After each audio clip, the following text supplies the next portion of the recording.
What do I think this rain's going to do to Shasta for FLW? Well, I hope it's going to make them bite like crazy, because that's where I'm going. I think it's going to help. It's going to put some color in the lake. It's the first real big rain we've had in months. Actually, the first big rain of all season. And it'll put some dirty water in the lake. I mean, it's rained, you know, more than 7.5 inches in the last 24 hours at Shasta. That is a tremendous amount of rain. And it's liable to blow out the upper ends of the rivers. But them spots are going to, and largemouth too, they're going to run right into that running water. So, I mean, I think it's actually going to be pretty good. And it's supposed to rain for the next 6 or 7 days. I mean, I expect really good fishing. I mean, normally I catch them pretty good when that water's coming up and it's getting dirty. So I'm kind of excited about it. I mean, I like all the rain. Question is, what tips can I give the guys for pre-fishing Shasta? Wow. I mean, Shasta's completely full of fish.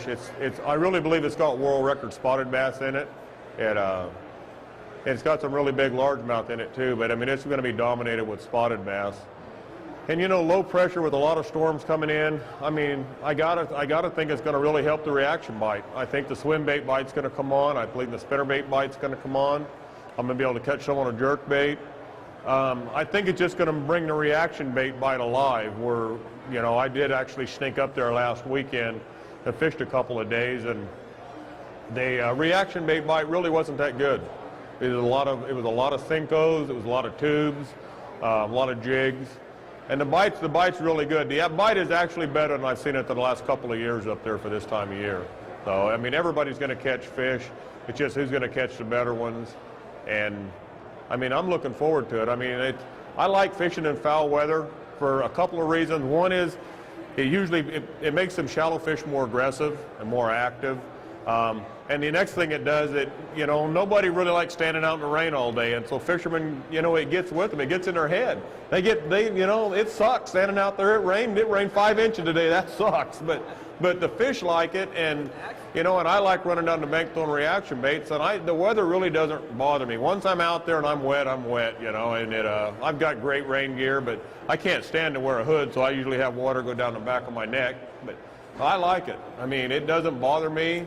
And I think it affects the other fishermen more than it does me. I mean, I like fishing foul weather.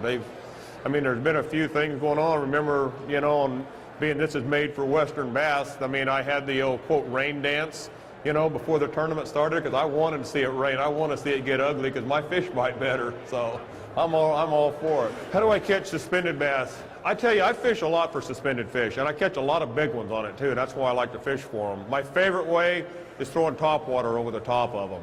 You know, a big super spook, by far my number one. You know, sometimes I'll count down a rattle trap. You know, I'll fish a trap or an LV 500, something like that. But most of the time, I really like throwing a rip bait or a topwater bait. And you mean the quality. I think more of those big fish spend more time off the bank than what people really believe. And if you can get them coming up on a spook, it's unbelievable. I mean, especially them spotted bass. I mean, I've had them come up to where there's just a dark spot in the water, and you almost think like maybe the sun got behind a cloud and put a shadow in the water, and it ain't. It's all fish. It's absolutely incredible. And Shasta is one of the best places to fish offshore for suspended fish. What's the deepest fish I've ever caught? I caught one just a little over 100 feet. I've caught quite a few of them in the 80 feet range. The trouble is, when you're catching fish really, really deep like that, if you bring them up really slow, they got a chance. But with bass fishermen, you know, we set the hook and we bring them up, and we're going to kill every one of them. And I really don't like fishing that deep, but they're down there. I mean, I metered so many fish at Shasta last Sunday that was between 110 and 130 feet. I mean, that's where the bait's at. I mean, I can see big arches in them. I don't know why it wouldn't be bass. And you know, where do these big spotted bass go all of a sudden we can't catch them?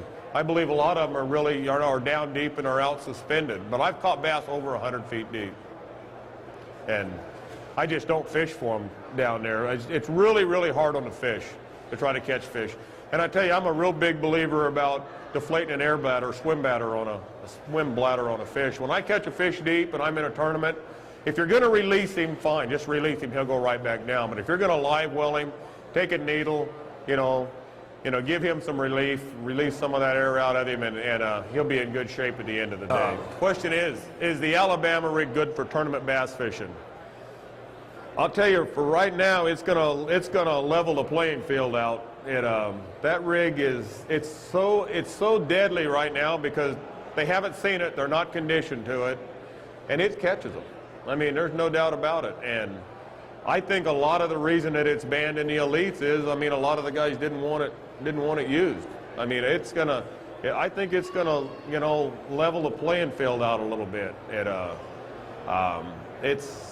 It's going to be real interesting. I'll tell you what, I was at Shasta last weekend. There was a tournament going on, and I mean, every boat that come by me was throwing an Alabama rig. It was pretty amazing. I was not, to be honest with you. I wasn't throwing one. I was just up snooping around. I just got off an airplane coming in from Korea, and I was just up there snooping around. I wasn't fishing a tournament. But everybody was throwing it. The weights were down. I had by far more weight than what the leader of the tournament had, you know, on day one.